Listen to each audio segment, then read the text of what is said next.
Selamat datang di channel saya. Pada video kali ini saya akan menjelajahi negara terkecil di dunia. Negara apa sih itu? Yang kita bahas adalah negara Vatikan. Meskipun ukurannya hanya 44 hektar, Vatikan memiliki sejarah yang kaya, budaya yang unik, dan pengaruh yang besar. Apa saja sih sejarahnya, budayanya, dan pengaruh apa saja sih yang sangat besar?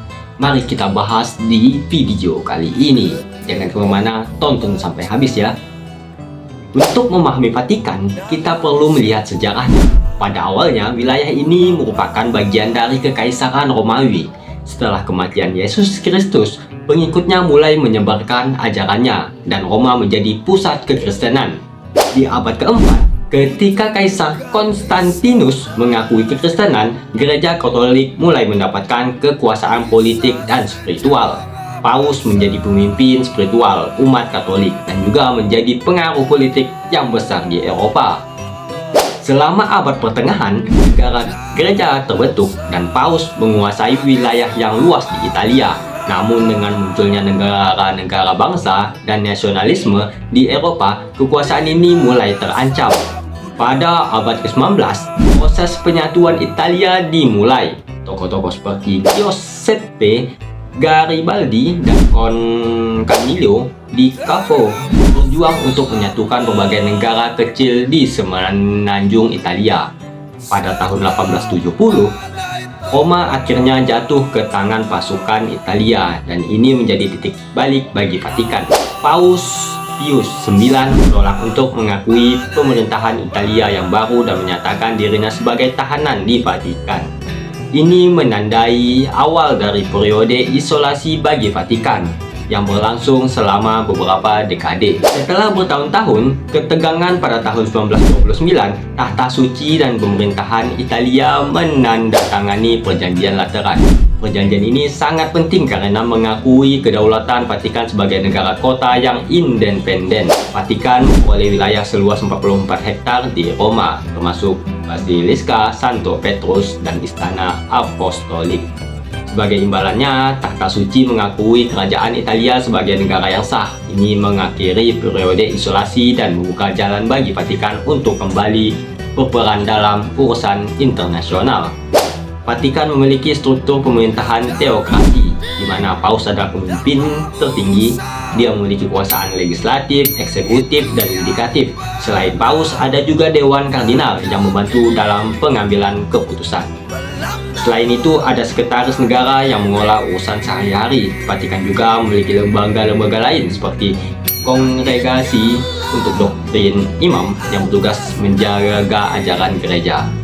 Vatikan terkenal dengan warisan seni dan budayanya yang luar biasa. Salah satu daya tarik utamanya adalah Kapel Sistina yang dihiasi dengan lukisan yang megah oleh Michelangelo. Lukisan pencipta Adam adalah salah satu karya seni paling terkenal di dunia.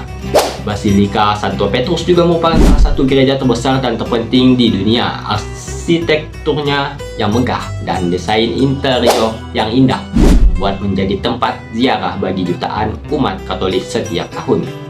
Selain itu, Vatikan memiliki koleksi seni yang sangat berharga, termasuk karya-karya oleh seniman terkenal seperti Raphael dan Bernini.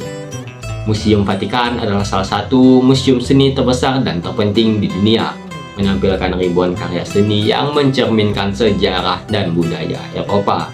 Vatikan juga dikenal dengan berbagai perayaan keagamaan yang menarik perhatian di dunia. Misa Natal di Basilika Santo Petrus adalah salah satu acara yang paling dinanti, dihadiri oleh ribuan peziarah dan wisatawan dari seluruh dunia. Selain itu, Misa Paskah yang dipimpin oleh Paus juga menjadi sorotan, di mana ribuan orang berkumpul untuk merayakan kebangkitan Kristus. Tradisi-tradisi ini tidak hanya memperkuat imam umat Katolik, tetapi juga menarik perhatian media internasional. Vatikan memiliki peran penting dalam diplomasi internasional. Sebagai negara yang netral, Vatikan sering menjadi tuan rumah pertemuan antara negara-negara dan organisasi internasional. Paus juga berbicara tentang isu-isu global seperti perdamaian, keadilan sosial, dan lingkungan.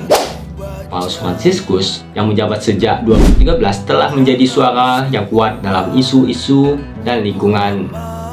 Dia mendorong umat Katolik dan masyarakat umum untuk lebih peduli terhadap masalah-masalah seperti perubahan iklim dan pengungsi. Meskipun Vatikan adalah negara terkecil di dunia, pengaruhnya dalam sejarah, budaya, dan politik global sangatlah besar.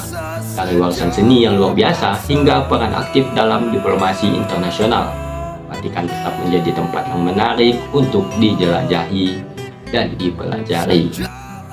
Sekian, terima kasih telah menonton video ini. Jangan lupa untuk like dan subscribe-nya dan tekan tombol lonceng agar ketinggalan untuk video saya.